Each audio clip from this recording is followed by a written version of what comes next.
Blue 22. Hike. You are watching Sports and Sorts live on YouTube. That's 75% sports, 25% sorts. And here are your hosts, Shane and the Bry Man. Bry Man's laughing. Okay, I will show you why I'm laughing. Because look.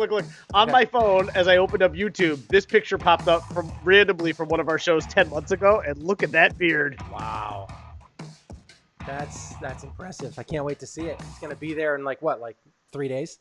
A little longer than that, but yeah, you're in the ballpark. All right, so we have a good show today. We have some football to talk about. NFL Week 10. We don't really need to get into the Thursday night football game too much. I was pretty surprised on how Rivers did not do well at all yesterday. And he was not happy with himself either. He had a very bad game, especially after that great touchdown drive that he had. And then, he's like talking smack and all that kind of stuff, and then goes back on the other side. And then he has he had 8 snaps and didn't gain a yard. It was terrible. So other than that, I don't really think we need to get into too much. That wasn't a really big game for either. I mean, it was more of a big game for the Chargers, but, unfortunately, they dropped the ball. And because he threw 3 interceptions and a fumble. He did not look good. He gave himself a really hard time after the game. There was a lot of frustration he had during that game. There was one particular play where he's like screaming at the center to snap him the ball, and he's clapping his hands vigorously. And then the center and the left guard look behind oh, you want us to snap the ball? Okay. And and then of course the delay of game came. Yeah. And he was livid, but there's two sides real quick. One, this is starting to seem like a lost season for the Chargers already. At 4-6, they basically would need to win 6 straight. I mean, kind of to get to 10-6, just to even, just to get in as a wild card. Yeah. On the flip side, a mild tip of the cap to the Raiders and to John Gruden, who are 5-4, are doing this with, I don't want to call it a depleted team, but it's not a great team, but you know what? They're getting a lot of positive returns from their young rookie running back, Josh Jacobs. They've got a probably a very serviceable tight end in Darren Waller. Terrell Williams has had a nice start. He's had a couple of duds his last 2 games, one of which sucked for me last night because I had him playing in 2 leagues because I had to sit other guys, which did not work out well for me. But he's still been a nice, somewhat of a nice find, even though he's 27 years old. But this has been, this has kind of been, I mean, look, I don't know if the Raiders are going to make the playoffs. They could sneak in as a wild card team. If they did, you would have to consider this a massive success. Oh my God, yeah. I mean, you really would. But let's be honest, they're in the hunt right now. They are in the wild card hunt, which is, it's impressive. I did not expect the Raiders to be in this position at this point in the season where, you know what, they're a talked about team right now. I mean, you got to be – it was not a pretty win by any stretch last night, but you got to be impressed with what they did. How on earth? Yes. How on earth did you go, I don't know, 2.5 minutes, however long that just was, and not say a John Grudenism? It's a good. Hey, man. I tell you what, it's a good point, man. I don't know. I don't know. I tell you what, man. That's terrible. I'll tell you what, man. I need you to talk as John Gruden, and I want to hear a little positivity around the Raiders right now. I got to tell you what, man. We're pretty fired up over here in Oakland. Oh, no, wait, where are we? Are we in LA? I don't even know. Are we in Vegas yet? I don't even know. But I'll tell you what, man. We're fired up. Derek Carr looks good. I didn't want that guy to begin with, but he's looking pretty good right now. Go Raiders. I don't know what to say. That was good, though. That was good. I was not prepared. Don't worry. Nah, I gotta work on my Gruden voice. Don't worry, Clint. Do not worry. My pick for the Bry Man this week was, in fact, Bills versus Browns. Yeah, it was. I think that is going to be a good game, possibly a trap game. So I'll be very, very interested to see what the Bry Man has to say. Yeah. He gave me the Rams and Steelers. I did. So we have, This is actually a mildly interesting game. Yes. The Steelers have clawed their way back to respectability behind Mason Rudolph. Yeah. And the Rams are, kind of a disappointment in general this year. So far, So, 5-3, third in their division. Not great, not good. well, I mean, not the what you 49ers, expected. big time shocker in that division. So, Yeah. it's 8-0, gonna be interesting. baby. But Quote Jimmy G. one of 8-0, those baby. two teams that are ahead of them are going to get a loss this week, barring a tie, because the 49ers play the Seattle Seahawks. Yeah. And they are going to be playing each other. So the Rams do have a chance to gain a game. And Josh Gordon, Seattle Seahawk now.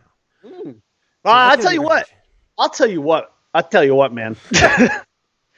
I actually love that went from a receiving core at the beginning of the year that I would have not even batted an eye at to a receiving core. And I'm not talking from like a fantasy perspective. I'm just talking about from a good football team perspective. Josh Gordon, if he, again, we've talked about this so many times ad infinitum, but man, oh man, if that guy can keep his head on straight, he is a top 5 receiver. We've talked about it. He is an absolute, when you look at that guy, he's just different. But you pair him with an emerging Tyler Lockett and DK Metcalf, what an unbelievably talented young receiving core for Russell Wilson. The only thing Russell Wilson really needs now is a healthy tight end, because he doesn't have a healthy tight end. He's got Luke Wilson, but, when I hear Luke Wilson, I think the actor, not the tight end. So, all right.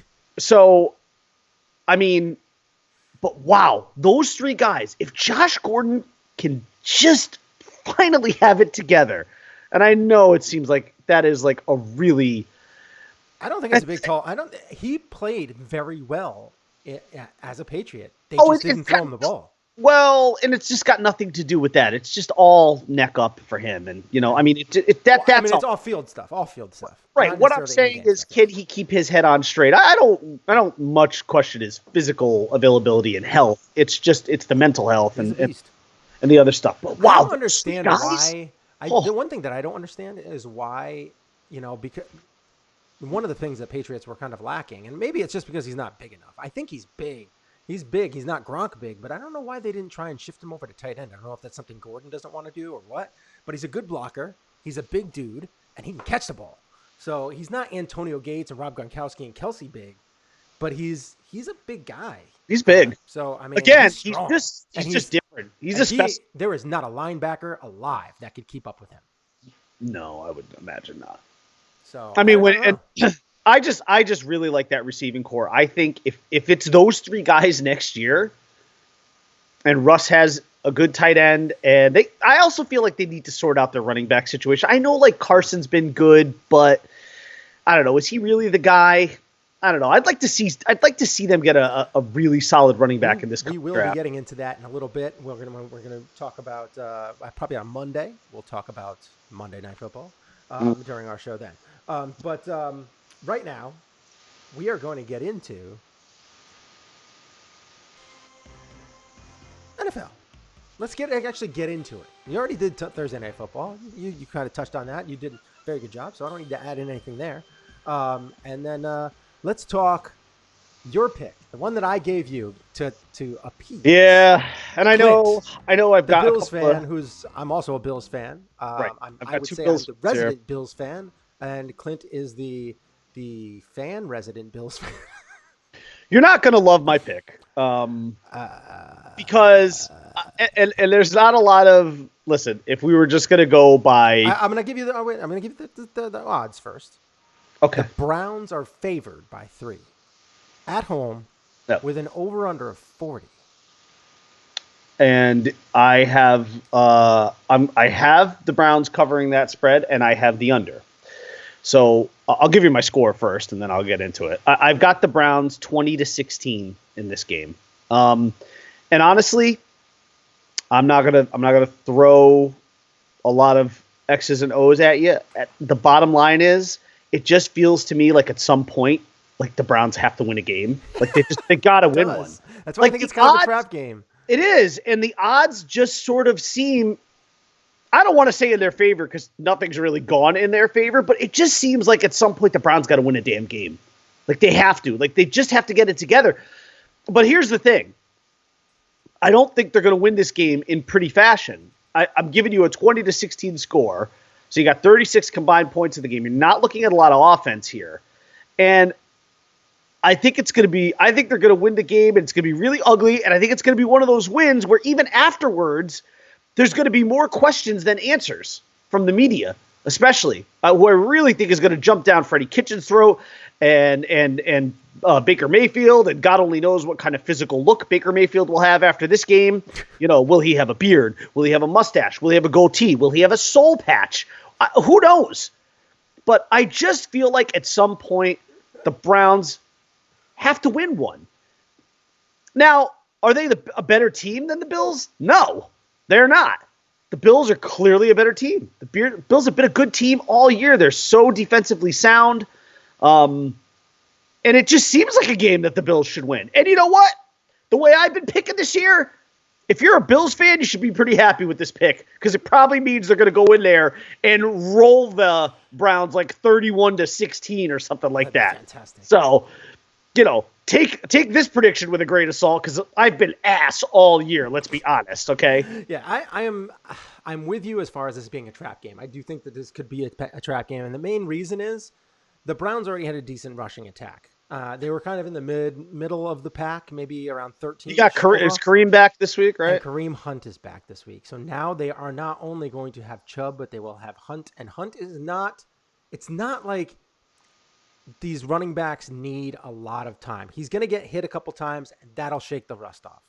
Now, it's not like with a wide receiver with his timing and routes. And, yes, he's going to need a little timing to hit holes and stuff like that. But I have a feeling that that's going to come back a lot quicker than it would with a wide receiver or quarterback or things like that. So I am very nervous because the Bills' rush defense is not good. They have been getting destroyed by the opposition via the run on a regular basis this year. I think they're 20th in their rush defense. Their pass defense, they can lock anybody up. I wouldn't be surprised if they picked Baker once or twice.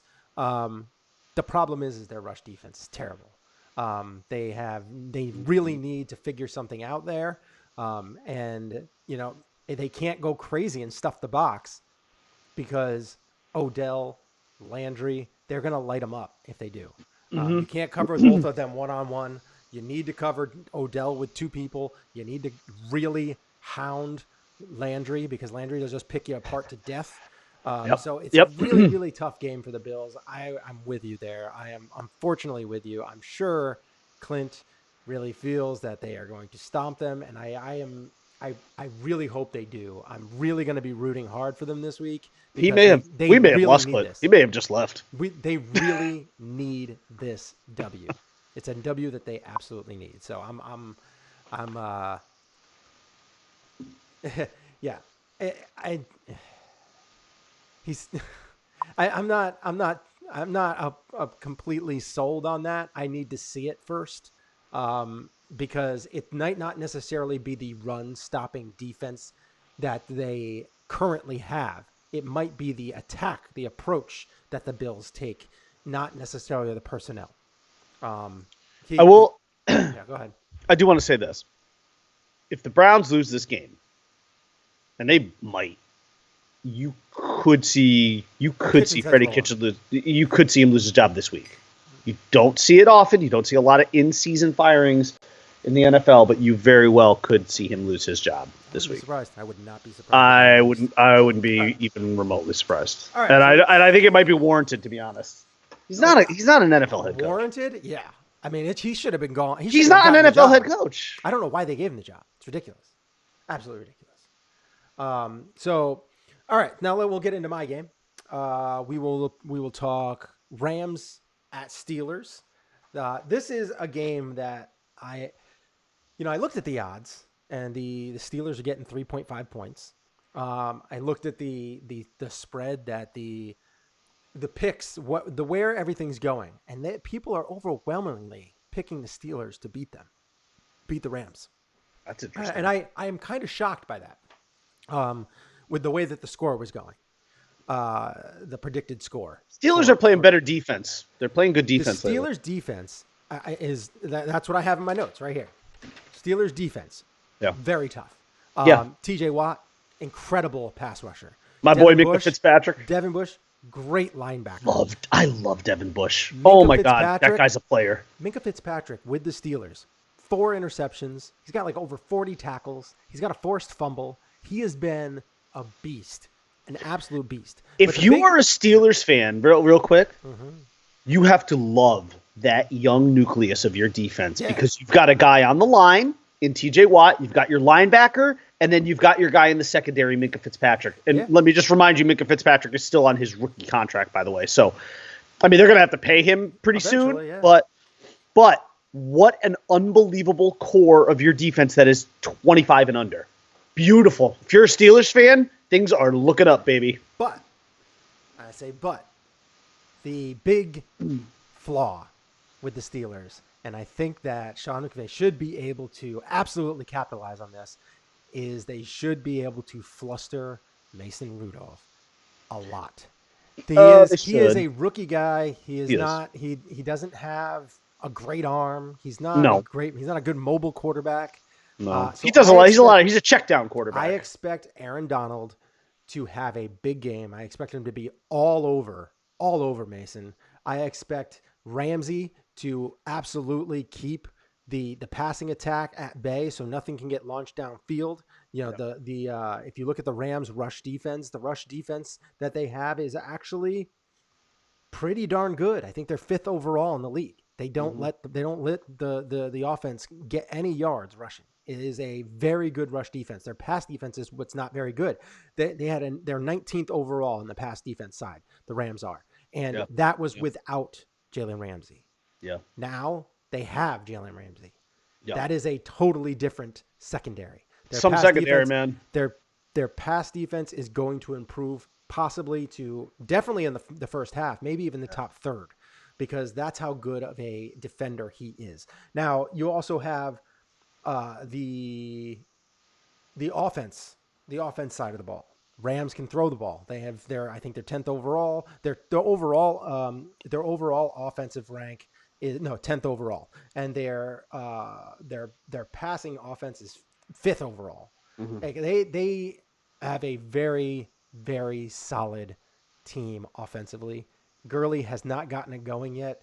I don't expect him to really get it 100% going in this game either. I do expect him to put up solid numbers, something along the 70 yards rushing, maybe 30 yards receiving, and probably a touchdown. He's got like 6 on the year so far. They've played 8 games. That's a pretty good ratio. They're not utilizing him a ton. They are really preserving him for the playoffs, I assume, unless they plan on just going a different route throughout the whole year. But I have to imagine this is more of them just kind of like, playing, kind of smoke and mirrors a little bit. Like, well, we're not sure if Gurley really has it anymore, and then get in the playoffs and just run through people. So that's where I'm at. I think that the game is going to be the Rams. I do think the Rams are going to win on the road, 24-18. I think that they are going to not only cover the 3.5 points that they are giving up. The Steelers are getting 3.5 points. I do not think that they will go over, though. I think that this is going to be kind of a tough matchup. I don't think the Steelers are going to put up a lot of points. I have the score 24-18. So I have them falling short of the over-under by 2 points. Okay, man. I don't know. I can't do a Gruden at all. Not even close. Yeah, I don't know what that was. Oh, that was like a okay, man. Yeah. Yeah, man. You sound good. I don't know what that was. But it's more of like a Scarface version. Yeah. It was. It was a little. Yeah, it was. Okay. I'm reloaded. Say hello to my little podcast. I don't know what that was. All right. Yeah, I don't know. I can't do it. I just can't do it. It's a very, very interesting man. I was watching. Okay, man. I happened upon, coincidentally, and I was thinking of you the other night, I happened upon on Twitter, I saw the video of when Frank Caliendo was interviewing Gruden in the whole, whatever that show was that he did, that quarterback show, thing that he did. And it's just so funny. The two of them staring across at each other, both with that Chucky face. It's just great. Caliendo really knows how to nail that face. He's good. He's a good impressionist. He's a very good impressionist. I love him. I love him. I still love his Madden. I still think his John Madden is just. Oh, it's superb. It's just so good. It's so good. It is glorious. He is tremendous. I tell you, you know what? One of his underrated ones is too. Is his George W. Bush is really good. It's great. It's really good. It's phenomenal. Yeah, I have it somewhere. yeah. I could probably pull it up. I don't know. I might be able to. So good. I love it. I paused it at the wrong time. Well, it is. We did just have election week, so it wouldn't be a bad time to pull up a. What do you got going on over there? What are you doing? I was just doing stuff. Okay. Just doing stuff, like Yeah. pulling the channel up and stuff. So let me hold on. Ready? Let's see that. I don't know. I don't think this is him now. Let me see. Hold on. It's not the Will Ferrell one, is it? I'm not in love with the Will Ferrell. Oh, I don't think it's that. The Will Ferrell Bush imitation. That's just more. And now, the President of the United States. My fellow Americans, this is the man in charge. W. They say we kick this party into higher gear. Let's get stupefied. Get it? Whatever, Get it? just dance. Here comes. Let's get stupefied. Get it? That's funny. Yeah, good times. All right, so that's my picks for the Rams versus the Steelers, and I have the Rams winning 24-18. All right, now we'll get into. Let's go to Sunday Night Football, which is, I think that Sunday Night Football should actually be. Hold on. Where is it? Here. By the way, speaking of comedians, I'm very excited. At the end of February, I'm going to Foxwoods to see. Do you know who Bert Kreischer is? No. He's known as the Machine. Oh yes. Oh God, so All you excited! do is say the Machine. Yeah. Yeah, the Machine. Oh, I love him. Can't wait. His mafia story is. Oh, it's the best. It's the best, and I just love how the shirt comes off, and it's just so great. Boy, he embraces that dad bod. Yes. All right. Champ. So here we go. We Yeah. have the Sunday Night Football game, which is Vikings versus Cowboys, and Hey, Dad, I'm on your account again. It is funny. yes, we have the game of the week, and yes. Clint walked away after we we both kind of came down on the Bills. I know it's not like we came down. I want them to win. Of course you want see them it. to win, right. I don't see it winning, and I don't see them winning because I feel like it's a trap game. You know, Clint was just like this. Yeah, He just walked away. it's computers in half on the floor. In comes Clint Jr., He was which all I'm sure fired that's. up this morning for waking up too early. Oh, because of he was thinking daylight we were gonna, savings and phones all jacked up. He was mad. Yeah. So anyhow, let's This get is- into Vikings at Cowboys. yes. This is a fun game. And I'll let you start off. You go ahead and start off. You can start off with the Vikings at Cowboys. I think this is gonna be a very interesting game. I will give So you do the I. spread. Yes. Let me hold Please on. give me the spread, please. I had it out somewhere. Let me. Did I put it on any list? I think I did. Cowboys are 3-point favorites. 48 over under. Yeah. So the Vikings are getting 3 points. Yeah. And Which I love that. basically means that's an even game. And I love the line. I love the line, and I love the over under too. I love the over, and I love the line. I actually have this one as a really fun 28-24 Cowboy victory in Jerry World. Oh. I think this is going to be like a must-see game. I really do. I think this will be, because I think the Vikings right now, the way they're playing, 6-3, going up against a 5-3 team, not necessarily a must-win for either team. I guess it's maybe more of a slightly must-win for the Cowboys. But I mean, I don't know. Not really. I mean, both teams could afford an out of division loss. It wouldn't kill either of them. Nobody's walking out of this game at 500 or worse. So, but I just this game, I really think comes down to the home team.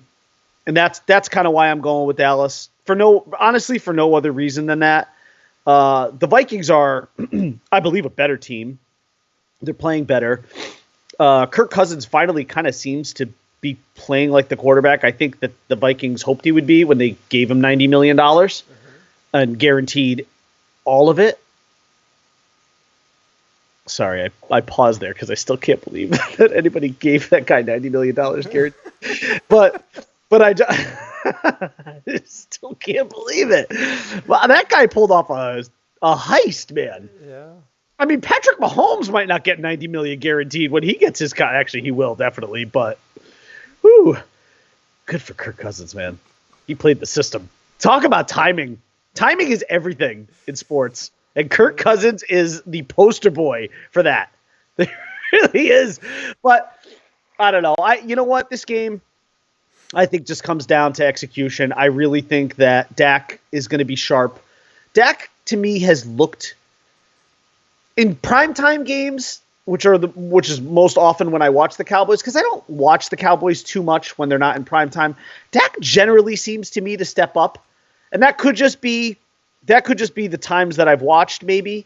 But in general, I feel like Dak is up to the challenge in primetime games. I feel like these are the games that he says to himself, I need to show Jerry that I'm worth the $40 million a year that I want from him.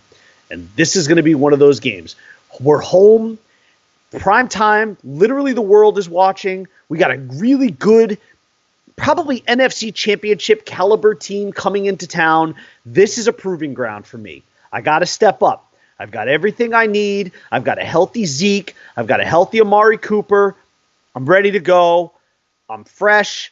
Let's, this is a big game for me. And I feel like the Cowboys will get it done this weekend. Mm-hmm. And I think it'll be a fun game to watch too. Because I don't think either of these teams is going to step on their toes. I think they're both going to play really well. In the end, I think the Cowboys are going to have just a little bit more in the tank. And I like them 28-24 in a real fun coming down to the wire fourth quarter game. Cool. I like it. All right. So I'm with you here.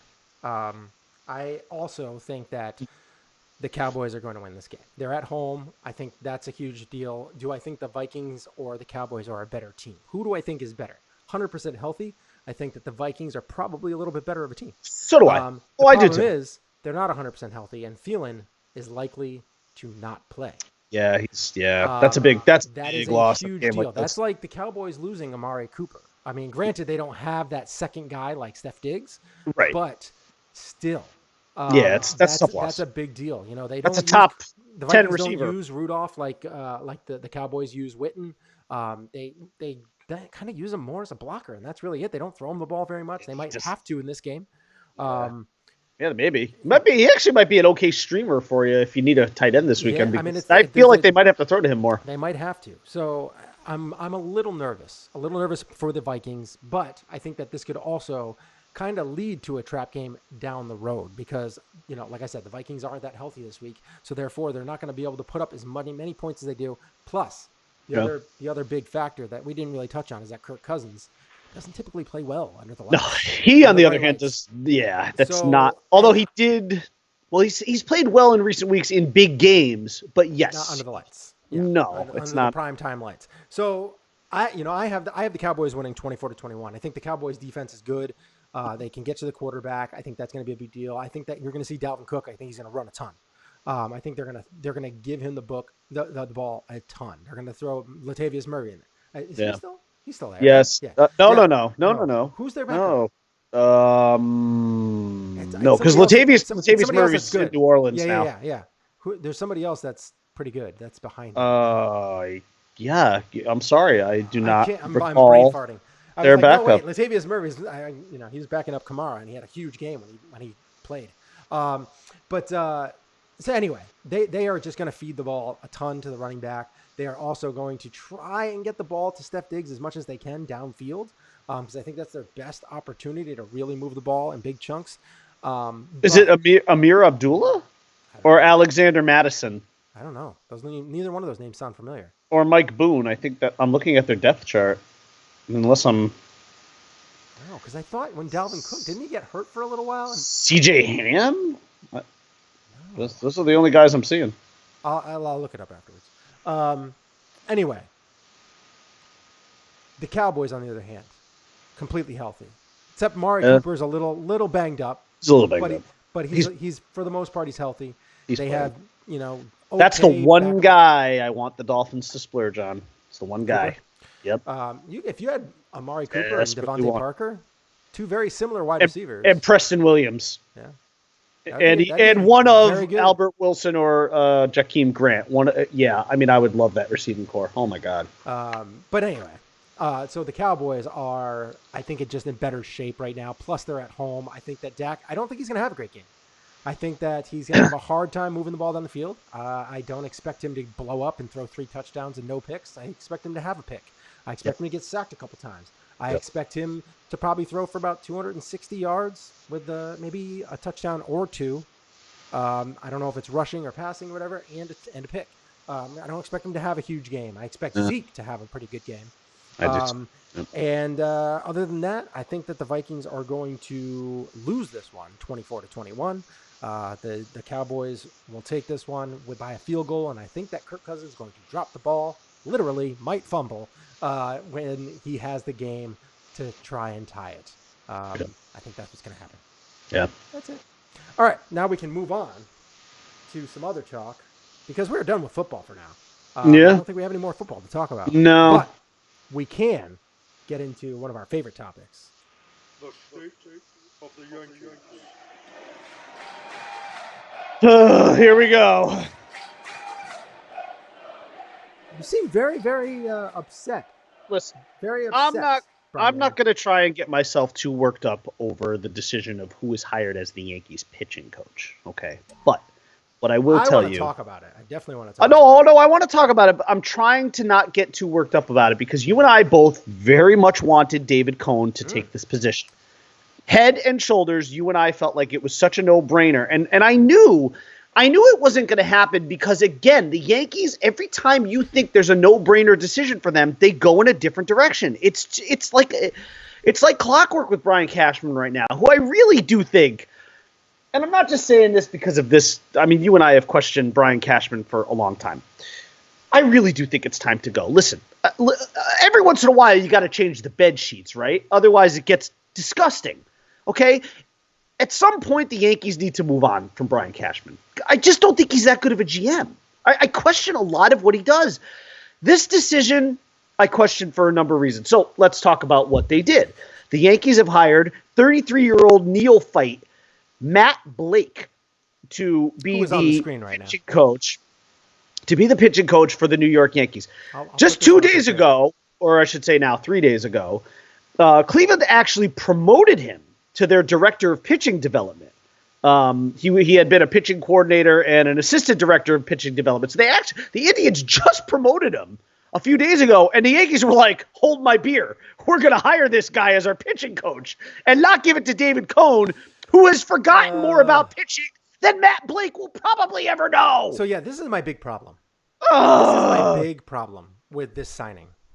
And there was a lot of people on there that were excited. They're like stoked. The Cleveland Indians, a genius. The Cleveland Indians have had a great pitching staff for years. They've been great. Their talent is great. They How many World Series they won? How many World Series? Well, that I don't care about. That, as far as that goes, you can be a brilliant mind when it comes to pitching. My big problem with this hire as a pitching coach. Billy Beane's brilliant. He hasn't won a World Series. My big problem with this guy as a pitching coach is based on 2 things. One is that his skill set is analytics and also seeing talent. Like I understand you can go and you can watch and you can find talent. He was a scout for the Yankees for a little while. He also was an analytics guy. Front office, sitting at a desk, which of course, analytics, which is fine. Like you sit down with a pitcher and you're like, this is how you need to attack this batter. Fastball here, curveball, slider, blah, blah. That's great. Awesome. I'm glad you have that. The problem is when Masahiro Tanaka or Luis Severino is on the mound. We'll say Luis Severino because this is a problem that's already happened. Luis Severino's on the mound. Can't find his changeup. Yep. Can't also he's tipping pitches. Yep. Shocking. What happens then? Yeah. What are you Because going to say to this him, guy's going Matt to need to Blake? coach and With give your you with your techniques years on of how to- experience. and give you techniques on how to cover the ball a little bit better, so this way you don't tip your pitches. So what am I doing wrong with my throwing to be able to do it? Well, I have to put this algorithm in a computer. No. You have to actually coach the guy on how to do it. You have to understand how he's doing. Now, I don't know. He might be able to do this. I don't know. I do not know that because he's never done it before. David Cohn, on the other hand, will understand and can go out there and be like, yeah, you don't have that today. You have to work with what you got, fight through it as best you can, make some pitches, do this, keep them off balance, keep an eye on the hitters. Like, he can go out there and say that kind of stuff, and you look at it and you're kind of like, oh, I have a warm, fuzzy feeling because David Cohn has done this. Because you're David Cohn. Yes, exactly. And he also has the analytic background because he talks analytics all the time. He does. You and I have said, by the way, if David Cohn was to quit the S Network today and go somewhere else, maybe go be Carlos Beltran's new pitching coach or something with the Mets, which wouldn't shock me in the least, by the way. It wouldn't shock me in the least if he ended up in the Mets. Let's be honest. He's got ties to the Mets. So, yeah. Oh, yeah. We'll all be crying. We'll all be crying. And we'll all be questioning Cashman again. And listen, by the way. And like I said before, it's not that Matt Blake, I don't think he might be good. He might be great. The problem is we don't know because this is his first test run, and we're using him in the biggest franchise in baseball. And the anti-Coners are saying, well, David Cohn's never been a pitching coach either. Yeah, but David Cohn has pitched. Yeah. What has Matt Blake done? I swear to God, he's won Cy Youngs. I swear to God, I sent you the picture of Matt Blake last night, and I swear to God, I thought he was a State Farm insurance adjuster. I mean, or like an investment banker. I mean, I don't know. Listen, he did get some endorsements, and you actually mentioned the Cleveland pitching staff. So I'd like to read you this tweet from your favorite person on earth, Trevor Bauer, who obviously, yeah, I know. So, but listen, say what you want about Trevor Bauer, quirky as he is, the guy is a quality baseball pitcher. He said, for all the Yankees fans coming to my page to ask me about Matt Blake, he's awesome. One of the smarter guys I know. Knows a lot about pitching, a lot about development, good communicator, etc. Really excited for him to get this opportunity and pumped to see the results. Okay, listen, that's all well and good. That's great. That's a nice endorsement from a really good pitcher, a really good pitcher. But again, the problem is, and you brought it up perfectly. Tell me, Matt Blake, in that scenario, when you're going out there and you're talking to a veteran pitcher like Masahiro Tanaka or a veteran pitcher like James Paxton, who just doesn't have it, what experience are you gleaning from to sit and talk to that guy and say, you know what, James, you know what, Big Maple, you don't have it tonight, but here's what I think you're going to do. Who are you to be giving that advice? Now, listen. In both cases, okay, is he older than James Paxton? Yes. Is he older than Tanaka? Yes, he's actually physically older than them. Yeah, but you can use analytics. You can use analytics to game plan. But the problem is what happens if your game plan goes awry? Right. And you can't hit your spots? Right. Then what do you do? What is Matt Blake telling those guys in that situation? Listen, I'm not a pitching guru by any stretch. Okay, but if you would sit, like if Brad Cashman was sitting in front of me and being like, oh, okay, so here's this scenario. What are you going to do when that problem has? I'm going to be like, I don't know. I never pitched. I don't know. I don't know, man. That's a good question. I tell you what, Brad, it's a good question, man. I don't know. I don't know what I would say to those pitchers. And honestly, whatever Matt Blake pulled out of his ass, does he really know? Look, I'm sure the guy is smart. This would have been a great hire to have and have him be your head of pitching scouting or whatever that job title may be. Have him be your lead pitching scout. Fine. But your pitching coach? Mm-hmm. Now look, the Yankees have a track record for this because they went and hired a guy in Aaron Boone to be their manager. Again, though, the one difference I'll say there, at least Aaron Boone played the damn game, grew up around the game, had a brother who played the game, a father who played the game. I mean, he's he's been in And clubhouses he since he was still a has kid. gotten outmanaged on the big stage multiple times. And he has gotten out, and at least, if nothing else, Aaron Boone could say, well, I have been outmanaged. And I don't know that he would admit that. Maybe he would. But bottom line, I think he actually kind of has admitted that in some ways. But the bottom line is that guy has at least still won 100 games back-to-back in his first 2 years. Yeah. Okay? He's won 203 games in 2 years. It's hard to argue with those results, except the problem is if you're a Yankee fan, the only result that matters is number 28. That's the only thing that we want. So has Rothschild. He's done the And same thing the last 2 years. You're right. But And we he's had all one- knew he and- was trash. And he's had 2 seasons. I mean, this year the Yankees weren't a bad bullpen or rotation. Overall, if you look at the numbers, they're not terrible. No. Yeah, they're actually decent. But the problem is we need better than decent. We need to lock it down. We have the talent to be better than what we were on the pitching side of the ball. Now, I don't want to harp on this too much because I do hope that Matt Blake can really pull it together. I am just nervous by the signing. I would have been much happier with David Cone. But we have what we have. Now we have to just hope that he actually is what they think he is. This feels to me so much like when the Dolphins hired Adam Gase, because you had guys like Peyton Manning saying, oh, Adam Gase, you want to hire that guy. He's a quarterback whisperer. He's amazing. Follow the taco, Adam. Follow the taco. He's amazing, Adam Gase. You really want him. You want him on your team.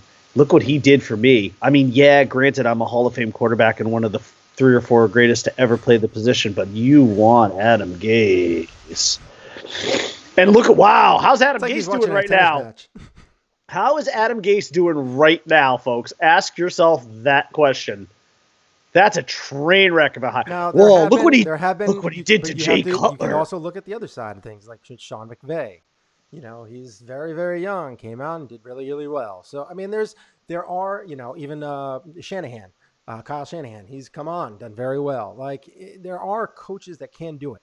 There are exceptions. Matt LaFleur.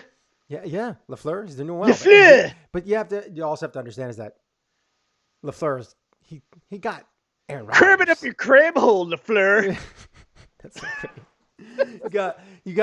The problem is that you have Aaron Rodgers, who's a Hall of Fame quarterback. And, even McVay, he had a Hall of Fame running back. He had, Aaron Donald. He had some serious talent on both sides of the ball. So it's not like they're giving nothing and doing nothing. But now, do you want to? Hey, Brian Cashman. Yeah, go ahead. You want to make the criticism go away? Give Garrett Cole $260 million, okay? Then we're fine. Well, that's what I wanted to touch on real quick is, Stanton comes on TMZ. They hunted him down. They're asking about him. He's like, I want Strasburg and I want Cole. Who said this? Giancarlo Stanton? Yeah. Well, I mean, the players are always going to say that stuff, but Brian Cashman's just going to laugh and say, "Hey, go talk to Hal." That ain't happening. How come no Mad Bun? Oh my goodness, what happened there? Wow, I didn't mean to do that. What'd you do? What'd you do? What about Mad Bum? He didn't even mention Mad Bum. Oh, I desperately want Mad Bum, but that's not. It sounds to me like Mad Bum is either going to end up in Atlanta or Atlanta. So. I think we can kiss that idea goodbye. Which is too bad because you know what's funny? You could probably get Mad Bum, no joke, in the 4-year, $70 million range, maybe pushing 80. And all you would want from him is the month of October. That's really all you would want. And you could get him kind of on the cheap. The Yankees won't go near him. They won't go near him. But the Yankees. Oh, I know. I know it's actually pretty cool. I like it. I like that actually. I kind of like how it's coming in diagonally. All your creativity is paused for the world to see. Yeah, listen, I would love to have Mad Bum, but that's not going to happen. And first of all, they're not going to get Cole. They're not going to get Strasburg. They're not going to get Mad Bum. I actually don't know who they're going to get. The only thing I can think is they're going to maybe, Cashman will pull off some sort of similar trade to what he did last year with Paxton, although I just don't know who the guy would be.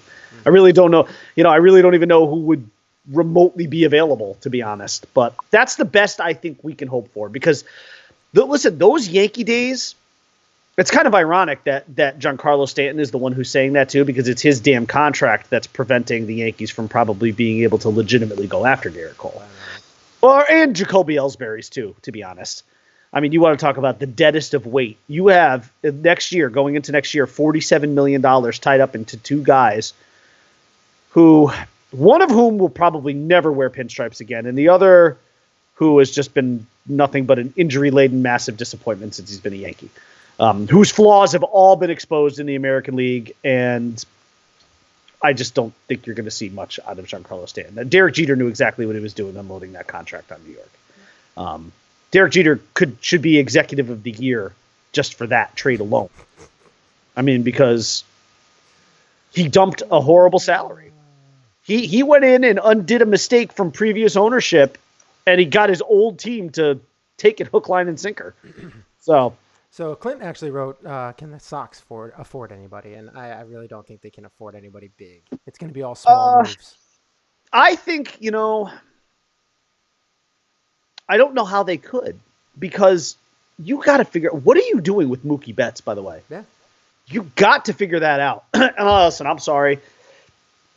I'm going to say this again because I feel like the same way about the Nationals have to do. I think the Nationals have to do with Strasburg and Rendon what the Red Sox, I think, need to do with Betts. You just need to pay them. You just got to do it. I'm sorry. You got to suck it up and pay them. Is it going to put you into a different stratosphere in terms of the luxury tax? Yes, it is. Can you afford it in both cases? Yes, you can. Yes, you can. Is it going to hurt your bottom line? Yes. But if you win championships, is it going to matter? No. I mean, those are the questions you have to ask yourself. But how they're only getting older on their rotation. No, they're going to have a hard time going forward. I think a best case scenario for like Boston is probably bringing back a guy like Porcello. Because you know what? Porcello had his off year this year, so maybe he has his good year this year, Maybe you actually get him a little bit cheaper and on the up. I'm just being honest. I really am. Because I don't know what the Red Sox options are. I don't know. I mean, are the Red Sox in like the are they in like the Zach Wheeler territory? I don't think so. I don't even think they can afford him. But you're right. But even if they could, is that the kind of guy that gets you to where you're trying to be? No. I don't think their pitching is that bad, to be honest. I really don't. Because Eduardo Rodriguez is going to be okay. He's eventually not good. Right. Price, I think, is an issue. You're not sure what you're going to get next year. But I think if you have a top two guys of Rodriguez and Sale, I think you're in shape. Evaldi's getting $20 million. Yeah, I mean, Evaldi, listen, it just comes down to health with Nate Evaldi. But even if it is, he's never been a great regular season pitcher. No. He's like a 4. Nate Evaldi, listen, he was part of an amazing, magical run for them last year. And off of the heels of that, he got paid. Yeah. So, yeah, I mean, that's a bit of a trouble zone for the Red Sox. It really is. Because their payroll right now, I think, is sitting at like 225. And that's a little lower than that. Is it lower than that? Is it like active payroll right now is 209. Oh, 209. Okay. 210. Okay, so let's call it 210. The luxury tax payroll right now it's 208 is the threshold. And currently, so they're already past the first. Currently, total tax allocations 218. They're over $10 million on the. And that's without inking. And that's without inking another pitcher, and you haven't even discussed Mookie Betts yet. The worst thing that happened to them was JD Martinez not opting out, and David Price being as bad as he is. But we kind of knew that. Yeah, that contract. I think you're a Red Sox. You knew what you were going to have there in the latter years of that contract. I think you knew what was going to happen. So yeah, I mean, this could be. Listen, Boston's still going to be a good team. Would they be my pick to win the division next year? No, I would. If we were picking right now, I would pick the Yankees. Boston is clearly in they're still I think in that World Series hangover, but I think that hangover. Listen, you got the chip though. You got what you needed. You got the championship, right? That was the thing that you wanted. Are you willing to take it on the chin for the next few years and maybe not be a World Series competitive team. Yeah, I think you have to be, I think you absolutely have to be willing to do that, but it's going to be some time. Dump price. The problem is well, for what? That's what I put. And I put for what? Because yeah, you can try and give him up for nothing and just have somebody take his contract. But you're still going to have to pay half that. You're going to have to pay half that contract. Like who's going to want that? You're right. You could get some salary relief. I could actually. 4. Yeah, right. Like, that you might be able to dump him before the trade deadline if he's pitching well. If he's pitching well, yes, maybe yes, and maybe to and like then some team like a Braves or something along those lines might be looking to get somebody for their number 3 or 4 for their stretch run, and I could see that, but you're not going to get a full $32 million dump. No, that's what he's making. Is that what he's making? Oh, I thought he was making like 25. No. His luxury tax salary is 31, but his adjusted salary is 32. How much is left on that? Oh, I could look it up in a second, but he is 15% of their payroll. He's the highest on that team. Holy crap. That's rough. His Sale's making what, 30? Oh my God, dude. How many years does he have left? He's got 2 more years after next year. He's paid until 2022. Wow. And what's the going out money? What is the last 2 years? 32. Oh my God. That's bad. Yeah. That's a bad deal. So Sale is different. Sale, was his contract front loaded? It's weirdly loaded. Like he's getting like, it's weird. So his base salary, $30 million for 2020, $30 million for 2021, $30 million for 2022, 27.5 for 2023, 20.24, 2024 for 27.5, 2025 he gets 20. But his adjusted salary is weird. I don't know how they're doing it. I don't know if it's really put off into the future, like a Bobby Bonilla kind of deal. Yeah. But like his adjusted salary is like 15 million, 20 million, 20 million, 20 million, 17.5, 15. Interesting. I do want to address Clint's question about premier relievers. I'll tell you what, man. I could see the Red Sox going after Betances. Why not? Oh, God. I mean, why not? The guy's pitched in the American League East. He's obviously a proven commodity when he's healthy. I wouldn't. You couldn't necessarily say that you're weakening the Yankees and strengthening the Red Sox because he didn't pitch last year. Right. So you would just be strengthening the Red Sox. It would just be strengthening the Red Sox because the Yankees, and he would be their closer because the Yankees bullpen was without him anyways. So, and he would be their closer. Yeah, which pushes everyone down, makes everyone a little bit better, and you could give him a 3-year deal. He's gonna be 32 though. Yeah, he is. Yeah, he's weird how old he is, because we've kind of grown up with him. He doesn't look young. He doesn't look old though. He doesn't look like a grizzled veteran. He kind of looks like still like a baby. And he kind of, and listen, he kind of got a year off. He did get a year off. He threw what? How many pitches this year? Pulled a hand. In that fateful. No, he tore an ACL or whatever he did. Right. Hopping off the mound, he was so excited to be back. He looked great in the two batters that he faced, and then boom, he gone. That's never good though. Like, I mean, having arm issues and then you come back and then you tear an ACL and then you come back. It's like hopping off the mound. Yeah, it doesn't instill a lot of confidence. But I will say this: if you're Boston, you could probably get him on the cheap. But I'm thinking I bet you the Yankees are thinking that way too. I bet you the Yankees. He's going to command 10 mil at least.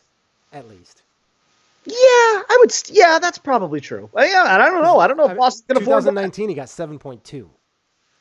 If you're Boston, what do you need more? Do you need a starter? Or do you need to lengthen that bullpen? They have issues in both areas. They need relief more. They do. Their pen is bad. It's definitely bad. Because you got to assume, listen, I mean, it's not like David Price is not a viable starter. He's just not what you are paying him $30 million to $32 million to be. But he is still a viable starter. So listen, the Red Sox rotation still has Rodriguez, still has Sale, still has Price, still has Evaldi. And then I don't even know who's their fifth guy. I don't even know off the top of my head.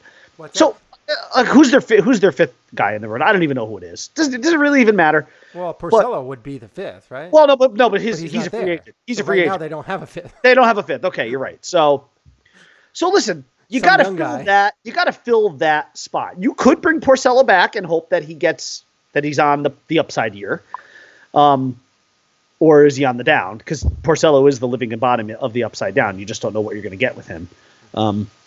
But yeah, I mean, they have major issues in that bullpen. How many games did that bullpen blow for them this year? It was a humongous problem. So, yeah, I don't know. That's, therein I think lies the issue for Boston. But I don't.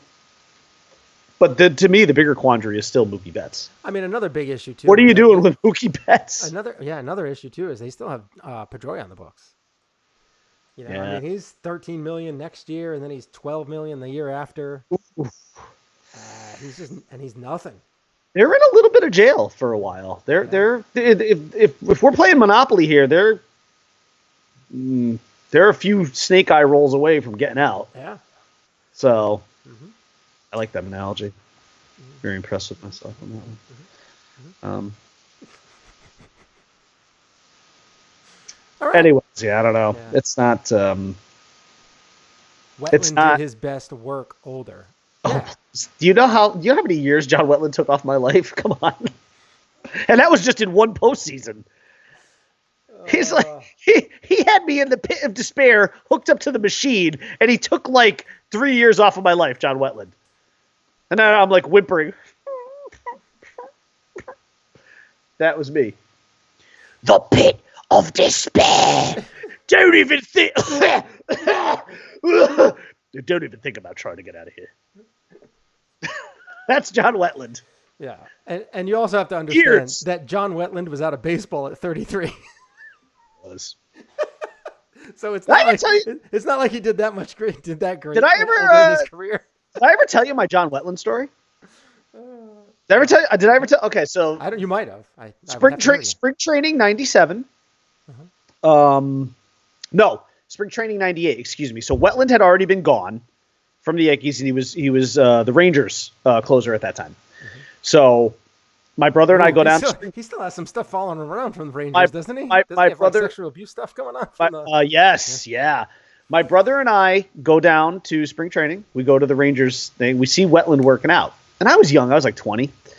So I see Wetland working out, and I said, "Hey, Mr. Wetland, could I get your autograph?" And he stops his workout. He's doing some crazy leg workout. He stops his workout. He turns to me like this, and he goes, in that big Texas accent that he has, he goes, "When I'm done." And then a few minutes later, but then like fast forward to when he's done, he comes over to us, right? Mm-hmm. And we've got our Yankees. We had our 1997 Yankees yearbooks, which I don't know if you recall the cover of the Yankees yearbook in '97, but it's glorious. It's just a big close up of the '96 championship ring. Mm-hmm. And I think my brother had him sign the yearbook, and I actually had him sign. I had my '96 World Series cap, my fitted hat on, and I actually just had him sign that. And he signed and he talked to us, and we were like, "Oh, we miss you in New York, man." And he's like, "I miss it there too." He was a really nice guy until it turned out he was a horrible human being. But but anyways, that was my John Wetland. I'll never forget that look. When I'm done. The only thing that would have been better is if he had spit or something like that, when I'm done. That would have been Hear the it best. in the background. Ding. Right. It dings off at somebody. It's a bell. Yeah, but it was funny. He was a nice guy, though. He was a nice guy to us after. He was one of those guys you could tell, though, when he was working out, super intense, did not want to be bothered. Mm-hmm. Walker, Texas Ranger kind of thing going on, but, it was. I thought it was funny that, he said Wetland did his best work later in his, but it's later in his career. I mean, technically, his worst 2 years were 32 and 33. Where he had a 3.68 ERA and a 4.2 ERA. I like Clint said Pedroia came off the DL yesterday. Yeah. So did Jacoby Ellsbury. Yeah. What does that mean exactly? Yeah. Not much. It just means that they're looking to get paid again. But that's those are some contracts right there between Pedroia and Price. That's like $45 million tied up in guys that you really probably can't trade. Mm-hmm. I mean, Pedroia you definitely can't get rid of. Price, again, like you said, maybe, but there's a big if there, and that big if is he pitching well, and would anybody want him? Yeah. But nobody's taking that. That's tough though, because who's going to take 2 more years of $30 million? The Red Sox will have to throw in at least $10 million per. You know what's exciting though? At least is that the Yankees don't have to have them back. Don't have to have Ellsbury back in 2021. I think they have a club option. Yes, which will, of course, yeah. He's gone. He's gone. This is the last year. He's going to come back next year, and he's going to have an MVP type season, so he can get paid one more time. I will tell you this. We don't do bold predictions anymore, but if I did have to have one, I would say you're going to see Jacoby Ellsbury play this year. Because honestly, I kind of think he's going to have to. Hicks is going to be gone most of the year. Even if you bring Gardner back, which I 100% believe they're doing. In fact, they're already in negotiations right now. Even if you do, can you realistically expect Brett Gardner to play every game in center field? Come on. What he did last year was amazing. Steroids are clearly an amazing drug. But you cannot expect Brett Gardner to play 162 games in center. It's messed up, man. I don't know. Listen.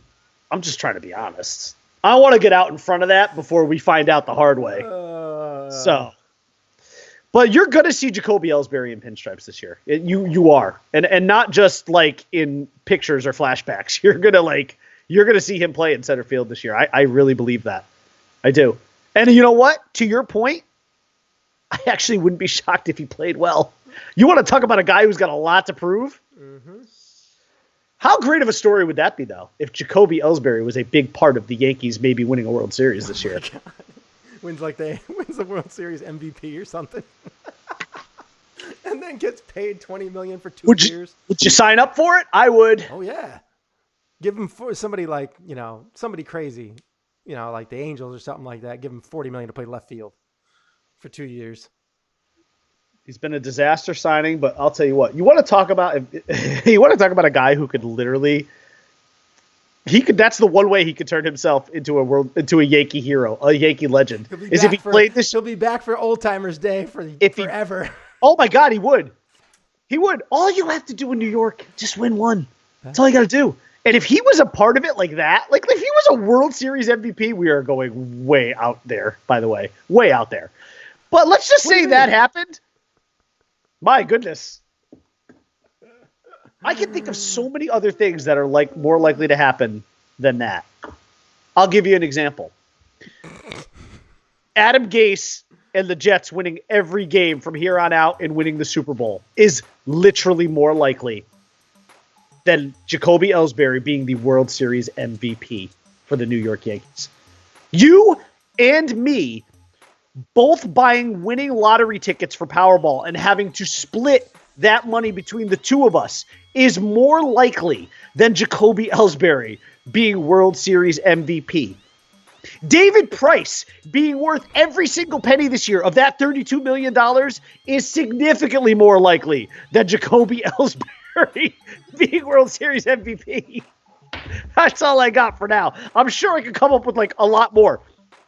Tony Stark coming back from the dead in a future Avengers movie is definitely more likely. Well, they've already said he's coming back. He's going to be back for something.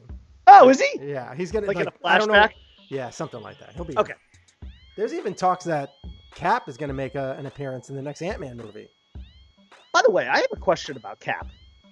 So in the beginning of Spider-Man: Far From Home, and how they start, you see the real quick thing. They're down in New Mexico there. Mysterio shows up. He's like, you don't want to be here. And then they go into the Whitney Houston, I Will Always Love You tribute. And it shows Tony Stark. It shows Captain America, and it shows Black Widow. What I can't figure out, and it says in memoriam. What I can't figure out is why is Captain America part of that in memoriam? He did not die. He just got old. But he didn't die. Maybe he did. Because he was old. He was old. But he did. He's sitting on that bench. I mean, he was old on that bench. He's sitting on that bench yeah, it's been great. And they'd pan away, and he's like, "Huh!" Right. I mean, he could have keeled over, you know? Like, he's like, I better give this shield to Falcon quick because I'm on the clock literally here right now. He had his Apple Watch on. It was telling him his EKG was popping up. By the way, how perfect of a segue is this for us into my Funko Friday? Yeah, because you said, Movember. We talked about, Mhm. so we are in November. This is No Shave November, right? Or Movember, whatever the hell they call it. How perfect. We were talking about Captain America. Well, what do I have for you today, folks, for Funko Friday? Bearded Steve Rogers. Bearded Cap, which is my favorite iteration of Cap because he's a badass. Chris Evans is a badass with the beard, man. Bearded Captain America. Look at that. Look. Hold on. There you go. Like that. Like that. It's nice. Captain Steve Rogers. This is, I think, an Avengers Infinity War one. Yes, it is. Look at that. Yes, it can't be the Endgame because he ended up shaving for Endgame. So I guess I move it. It's it ain't No Shave November without Cap. Happy Funko Friday. Happy Friday. Enjoy your weekend, everyone. Clint, grow a beard. Also, speaking again of Avengers. Oh, by the way, end of the program. Clint wanted an earmuffs topic this episode. Did? It's Oh, I'm late. sorry. It's late, man. It's too late. I mean, I could say earmuffs right now, and you could say cock, shit, balls, fuck, whatever you want. But I mean, at this point, we're a little late for that. So I don't know what to say. Oh crap! I guess that covers it. I mean, I did earmuffs. Why are you? Oh crap! We've already agreed on the earmuffs thing. There's literally like maybe four people. I'm gonna start doing this whenever you say earmuffs. I'm just gonna. Where would it go? There we go. I like that. That's good. Oh, look, I put it on again. Son of a bee sting. Oh, look where I paused it there. Look where I paused it there. Oh, I gotta look. You like that one? I can't. It's like so It's bright. Oh, it's bright. Oh, Yeah, I can see our faces. It's got me with the NWO hoodie on it. Nice. Panning in. Panning in. That's awesome. Yeah. Nice. All right. Well, thank you guys for watching the show. Thanks, Clint. Thanks for tuning in. We are going to be taking off. We covered all sorts of topics: NFL, MLB, all that kind of stuff. NFL Week 10 picks. We talked Sunday Night Football picks. We talked what happened Thursday night. We also got into our MLB with some topics and discussions about payroll, which is more exciting than I thought. And on top of that, the pitching coach for the Yankees. If you guys have anything you wanted to say about that, throw it in the comment section below. We will get into it. We will talk about it and maybe even get it on the next show. If you have any topics that you want us to talk about, throw it in the comments. We'll talk about it in the future. You can also email us at shaneandthebrianman@gmail.com, or you can hit me up on Twitter at IronHornetsFinkle.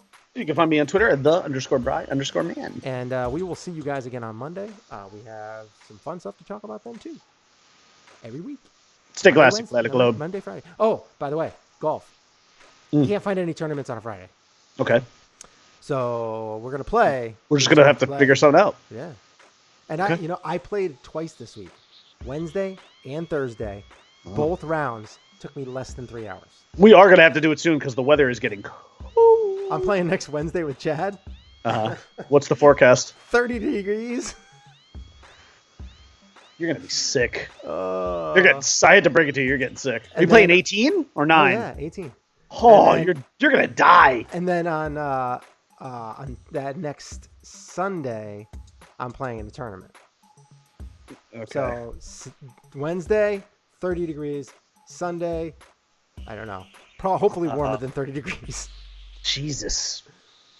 It was cold yesterday. Thoughts and prayers, man. Thoughts and prayers. It was like, I think when I teed off yesterday, it was 40. That's not bad. I can live with 40. It's only 10 degrees. All you have to do is bundle up a little bit more. Throw an extra coat on.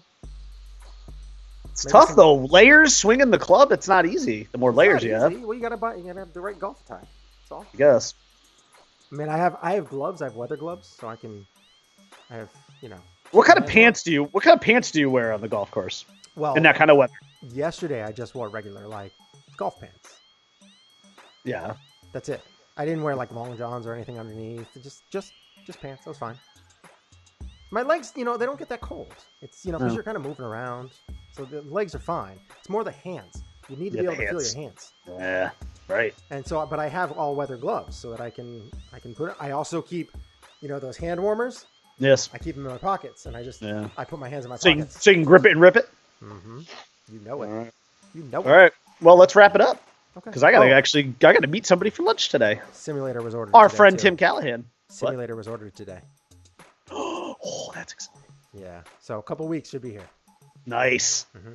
That may be the only golf we play this year at this point. That's fine. That's awesome. I cannot wait to see that setup. Yeah, I'm excited for it. We're gonna put it in the garage. It should be a nice little setup. I gotta find the right projector though. I gotta find the right projector. I don't want anything too expensive. I just need to be able to see what's going on. That's it. Yeah. That's it. So impact screen should be here next week. Awesome. And the week after that, probably the simulator. That's nice. So should be good. Should be good. Yeah, that's cool. The simulator and the impact screen might get here. We got to do that before Christmas. Before the Christmas holiday. I want to be down there. Maybe on Christmas Eve. I'll just be there. That's fine. I'll be in South. It should all be set up by hopefully before Thanksgiving. Yes. So Nice. that's what I'm hoping for. That's awesome. Yeah. It should be exciting. I'm excited. Very excited. All right. All right. See you guys. Bye, everyone. Have a great weekend. Peace out. Have a good lunch. Thank Have a you. good day. See you later, Happy Clint. Thanks for tuning November. in. Tell your son. Thanks for hijacking. Part of the journey is the end. Stuff like that. Yeah, we like him. He's really fun. That makes It's a me good laugh time. every time he does it. All right, everybody. It's a recurring theme. I like it. All right. Peace out. Bye.